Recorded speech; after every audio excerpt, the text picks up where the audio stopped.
What's going on, everyone? It's your boy Ethan. Hope you're having a great day. We just landed here in Hollywood, Florida, about to go to the Hard Rock and check out the scene there.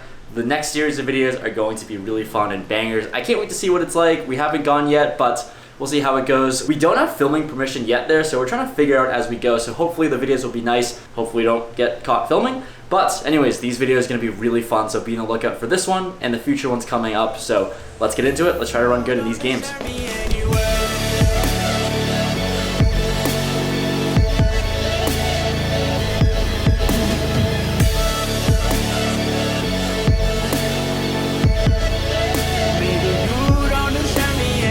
A warm welcome into the Florida poker scene. This first hand here at the 2-5 with a $1,000 buy-in. We look down at the premium 6-9 of diamonds in the cutoff with a button straddle. There's a small blind and big blind limp to me. Action folds to me in first hand here. Let's play it. Let's do it for the vlog. I raised this up to $60 for the lulz. We get the button who makes the call. He watches the vlog. And when the button calls, it entices the small blind and big blind to call as well. Not really what I was expecting, but here we are, 4 ways to a flop. The flop comes king, 8, deuce, rainbow with 1 diamond. Pretty dry king high flops should be better for my raising range anyways, along with some backdoor flush and straight draws. When action checks to me, I certainly throw out a bet and try to take a stab at this, bet $80. All players luckily fold, which I don't really love betting and bluffing into 3 players, but here we are. We take down the first pot of the night with the premium 6-9. Second hand here, ace-queen offsuit in the small blind with an under the gun straddle. There is an open to $40 from early position. Action folds to me, and here I definitely want to 3-bet this one considering we are in the small blind. I size up to $150 for our 3-bet, and looking back on it, it's a little bit smaller than I'd like to. I don't really know what's going on. I think I just messed up the sizing on this one. Typically like to go 4x. Anyways, the under the gun player who straddled makes the call. This player called my open with 10-3 offsuit one time, so he's been fairly active. This allows the early position player to call as well, so 3 ways to a flop. The flop comes 3, 4, 5 rainbow. This flop certainly isn't amazing for us. We're out of position as well, and it doesn't seem to be a great spot to c-bet, although we do have 2 overs and a gut shot straight draw. But anyways, I elect on a c-bet because that's fun. I throw out a bet of $125. I certainly have all of these stronger over pairs in range, but I don't think any other small pocket pairs are going to fold either. Anyways, the under the gun player who can have any 2 makes the call for $125.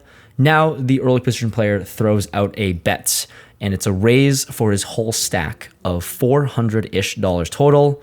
Unfortunately, we're gonna have to snap fold this one, although I might have to think about it a little bit more if there wasn't another player behind. But with the under the gun player in there, we fold, and the under the gun player now snap calls. Never really saw a snap call, but let's just see what happens. The run out comes a 7, then a 6. There's a straight on the board. The early position player shows pocket 10s for still the board for the straight. And the under the gun player shows ace-jack of diamonds. And all they do is chop up my money. So really interesting to see a snap call from ace-jack. But here we are. Let's ride out the variance. In this next hand, it's a fun one where it was proposed that if I were to under the gun straddle, then the player to my left would blind raise to 20, and then the player to his left would blind raise to 40. So here we are. The classic 2, 5, 10, 20, 40 hand. The triple straddle essentially is on board. And here, the first player to act in the hijack looks down at his cards and goes for a raise. He opens it up to $200. What a hand. Action folds to us, and we're sweating this out. Can we see something good? Peel our cards. We pick up 6-3 offsuit. Darn. I fold, let this one go. Can't get too splashy and mix it up with this hand. Everyone else folds around, and this hijack player shows pocket jack, which is pretty good given these straddles, but we're on a fun table, and hopefully we pick up some hands and get into some fun spots. In this next one with pocket 8s in the cutoff, there's an under the gun limp. Then the +1 player raises to $30. Here in position, I just make the call for 30. Now, player to my left on the button, 3 bets to $100. This is the player who's been fairly active on the table so far, and now some weird things happen. This is a fun one when the small blind cold calls 100. The under the gun player who limped also calls 100. So we've got 3 players in so far, and now the player in +1 tanks for a while, goes over his options. It seems like he wants to jam or fold, ultimately makes the call for 100. So I'm never folding in this spot. I think it's very clear we're just going to be set mining, but obviously given a really great price, let's hit an 8 one time and win a big one, please. I make the call for $70 more, and we're going to a pot with 500 in the middle. The flop, one-time dealer, comes 9-5-5, 2 clubs and a diamond. Not really the flop for us, but actually not that bad. So action actually ends up checking to me, and here I'm just going to play it standardly, play in flow, allow the button 3-better to bet. I check, and the button player throws out a bet of $250. Action folds around to this +1 player who thought about 4-bet ripping it all in, and he thinks about it, ends up making the call for $250. And honestly, I think I might have had to make the call if everyone else folded, but given the action, we're going to let this one go and sweat out the rest of the action. I fold, and we go heads up to a turn. The turn comes the 3 of diamonds, not really a card that changes much. The +1 player checks. The button thinks for not too long before ripping his whole stack in, which is a pretty sizable amount.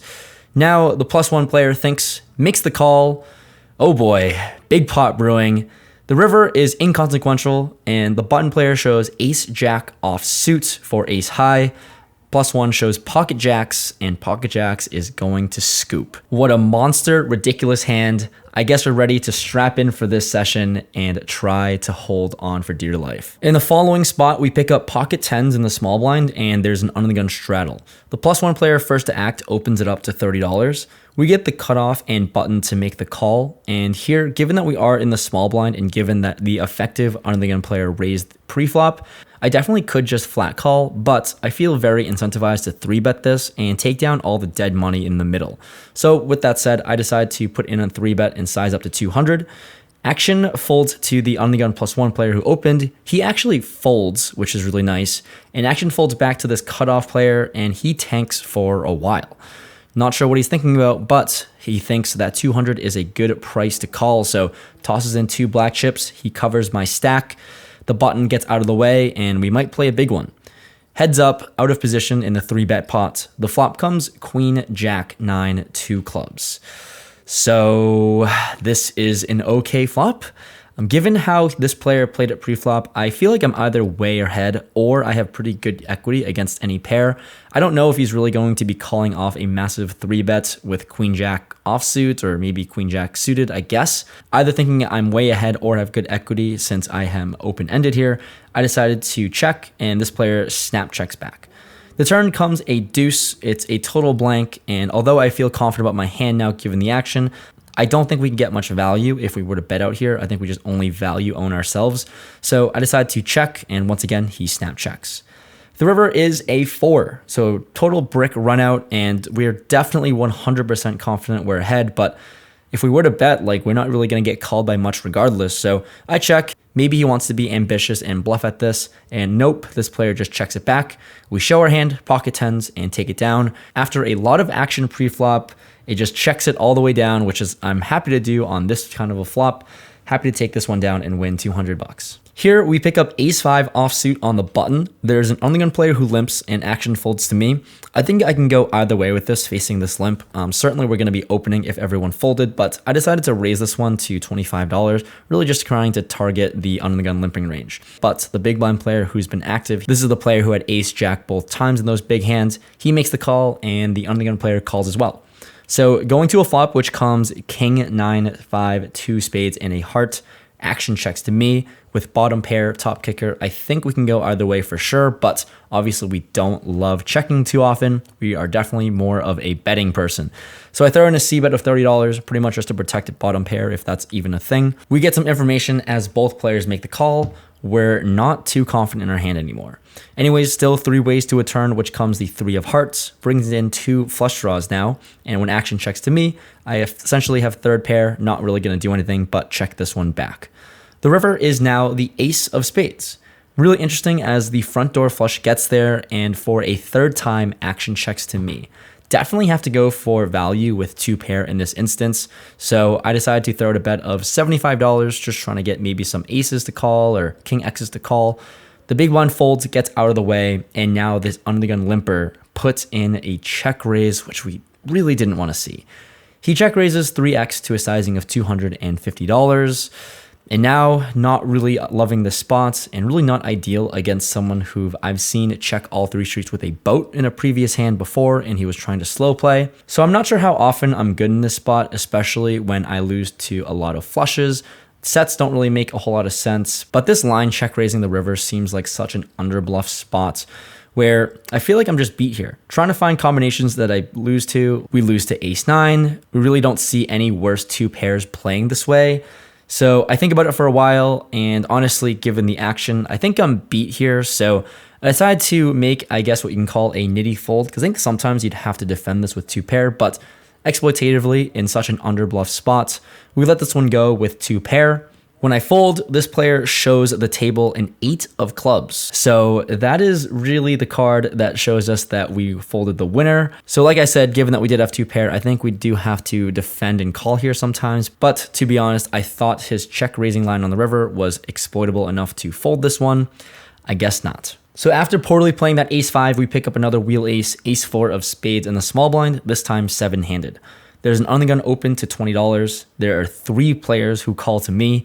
Given this action, facing the under the gun opener, I'm deciding to just make the call as well. No need to really bloat up the size of the pot just yet.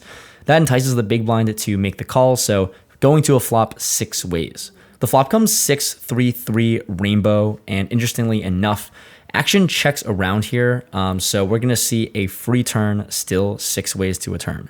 Turn comes the jack of spades, brings in our nut straight draw, and I think about leading out here sometimes, or actually a lot of the time. Considering we do have a 4, we have blockers to straight draws. We obviously have the obvious nut flush draw.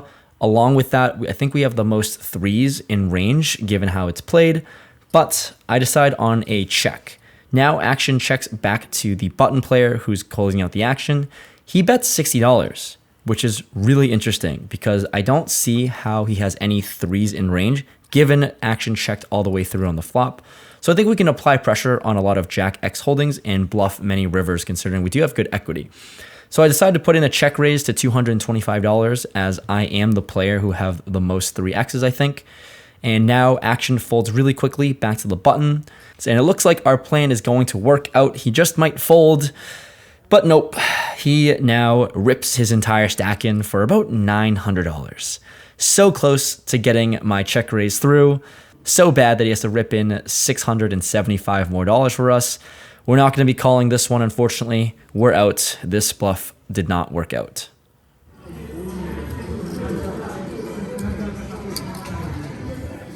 Hand following that, we pick up ace-king offsuit, and we're on the gun here. I open up the action to $20, folds around to the hijack, who 3-bets to $65. Action folds back to me, and here definitely thinking that this player has a solid 3-betting range, given he did 3-bet the under the gun opener. Still, we're out of position playing this, and we're offsuit, so I like 4-betting these hands. I throw out a sizing to 185. This player has an easy decision, it seems like. He quickly makes the call. Heads up, the flop comes ace, deuce, 5, rainbow. It's a really great board for us, obviously very easy for us to play. So I down bet and size to $125, really thinking that we can sometimes get value from lower pairs or worse aces, but this time he snap folds, so I guess no more value for us, but always nice to 4-bet and flop that ace. So after winning a hand, let's try to pick up more momentum here with pocket 10s on the button. There's a cutoff open to $35. That's huge for a 2-5 game, by the way, 7x pre-flop. So here, definitely not going to be 3-betting because I think pocket 10s is pretty capped here. So I throw out $35 as a call, but very suspicious of this 35 open. Now the small blind player puts in a 3-bet to 165.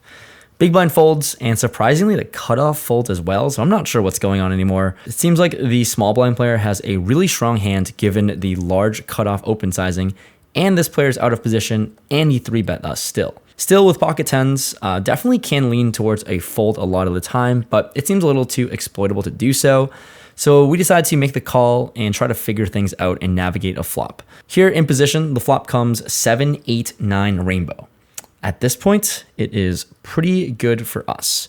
So even better when this player checks, and here I definitely have an easy stab at this pot. I think this flop certainly crushes my range more than his, and we have really good equity with an overpair and our open-ended straight draw. So I throw out a bet of $125. I certainly can get hands like ace king, ace queen to fold, but I think he's going to play a lot of his over pairs like this and will make the call. So it's really easy to figure out what he's holding. So when he makes the call for 125, I'm definitely putting him on a higher over pair. We'll see what happens. The turn comes the king of diamonds, not the card we're really looking to see. And even worse, this player leads out for $200. Well, it definitely seems like this player could have pocket kings here or ace king. I really don't see him playing his hand any other way besides that. This player has $600 behind, and it definitely seems like enough if I were to hopefully hit my draw and get paid. I'm hoping he doesn't have pocket kings here because it also takes away my 2 10s as out as well. Anyways, I think we might be able to get paid if we were to bink on the river. So I make the call and peel one. The river is a 7, board pairs, and not great for us. This player rips it all in for $600, and it's an easy fold for us. We let this one go with pocket 10s, and this player was nice enough to show the vlog what he had. He shows us pocket kings. Nice hand, David. Certainly was able to figure out what he had in this hand. Just unfortunate that we didn't get there. This next hand, we play our fun suited connectors, 8-9 of spades on the big blind. There's a cutoff open at $20 and action folds to me. This is a really great candidate to mix in as a 3-bet. Love 3-bet bluffing, and I haven't done so this session so far. So I put in the 3-bet 4x to $80, and the cutoff makes the call, so heads up to a flop. The flop comes queen, 4, deuce, 2 diamonds, and on this board texture, pretty dry. We obviously have nothing going on for us. I'm still going to c-bet this one, hoping to take it down. I throw out a bet of $75, and this player makes the call for $75.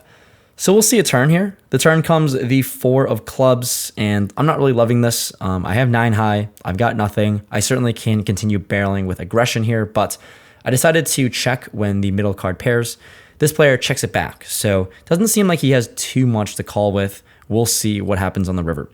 The river is the 10 of hearts, and now nothing has really changed in this spot, and it doesn't really seem like he has a queen too often here, given the check back on the turn. So trying to target hands that we lose to, which is pretty much every single one of them. I think a 10 here can even fold as well if he had the hand like Jack 10 and was peeling. Who knows? But I size up to $250. Obviously can't win with 9 high, and this player goes deep into the tank. He thinks about it for a while, so it seems like he's got some sort of bluff catching hand. Maybe pocket 7s, pocket 8s, pocket 9s, who knows? But after a few minutes, this player ultimately makes the call. We sheepishly show our 9 high donk move as this river bluff didn't work out. And this player shows us ace jack offsuit with the ace of diamonds. That's right. Getting heroed called by ace high is pretty tough. Got to give him props for making the right call here. Looks like we're just getting owned in this session. Yeah, JP's this. Welcome to Rampage Punts, Florida edition. We're in the water. Best time to shoot this skit. We hate money. Like we hate this football. There we go. We hate money. So just wrapped up the session. Night 1, session 1 of this Florida trip. Didn't go amazing. Unfortunately, we played for a few hours, and I can't say I played well. That pocket 10s hand is kind of burrowing, I don't know, just burrowing in my mind, where I really was able to identify what he was holding, but the sizing was just enough. I know that pocket 10s is a losing call, but I don't know, hypothetically, if he had ace king, then a 10 would have been good. I don't know if I would get paid. I don't know if I get paid if there's a 4-liner on the board anyway, so I think I really misplayed that one, to be quite honest, even though I was able to identify the hand in real time. But yeah, we played for a few hours. We're in for $2,000, out for $1,340. Shout out to Justin. But yeah, unfortunate L there. For those playing and counting at home, this is 5 consecutive losing sessions. It's not great. I think my mental game is a little bit stronger than last year. And before, when I started the vlog, I would be really upset if I even lost 2 sessions in a row. And now losing 5, obviously I just kind of understand that sometimes when I'm playing, I'm pushing the variance and I can't go well every time, and I have to run bad eventually. Also, I do understand that I am playing not amazing, not A game poker either. So hopefully we'll figure it out. Maybe the start of a downswing, it was always coming. I mean, everyone that watches the videos, a downswing was eventually going to come, and maybe this is it. So, I don't know, nothing to do but grind after it. What's up, Carl? So there's not much else to do but keep our head down and grind after it tomorrow. we're gonna play a few sessions. I think some 2-5, maybe some 5-10. Hopefully we'll figure it out, but we'll see you on the vlog. See you guys next time. Leave a like if you made it this far. Appreciate y'all. Peace.